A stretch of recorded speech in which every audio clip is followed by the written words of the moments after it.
যে যুদ্ধ আমরা করে এসেছি, হতাশ হয়ে গেছিলাম, সব হল বন্ধ হয়ে গেছে, কি হবে?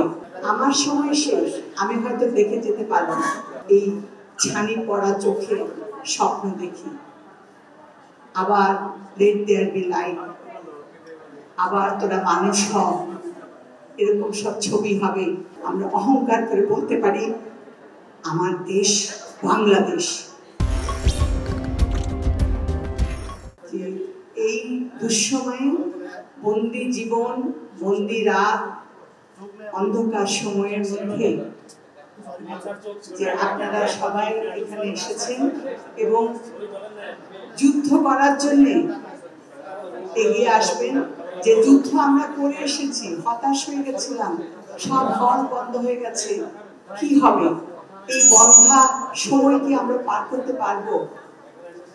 পথে চলতে চলতে অন্ধকার, সেখানে একটা আলোর ছটা দেখলে যেভাবে মানুষ আশান্বিত হয়, ইয়ত বাংলা তেমনি একটা উদ্যোগ নিয়েছে এই অন্ধকার সময়ে, এবং আপনারা সেই আলো থেকে সহস্র আলো সারা দেশে, শুধু দেশ না বহির্বিশ্ব ছড়িয়ে দেবেন।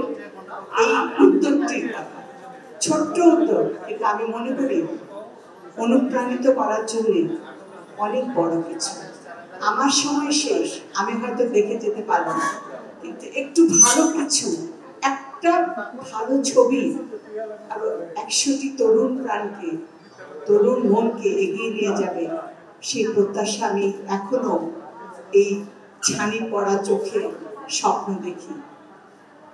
আবার লেট দেয়ার বি লাইট, আবার তোরা মানুষ হ, এরকম সব ছবি হবে, এবং আমাদের তরুণরা তাদের হাতের এই বারুদের গর্ত ফেলে সেখানে ফুলের সুবাস নিয়ে আসবে এইসব ছবি উপভোগ করতে এবং তাদের দেশপ্রেমকে উজ্জীবিত করতে। আজকে সব শেষে আমি জাতির পিতা, সর্বকালের সর্বশ্রেষ্ঠ মহামানব শেখ মুজিবের প্রতি শ্রদ্ধা জানাচ্ছি।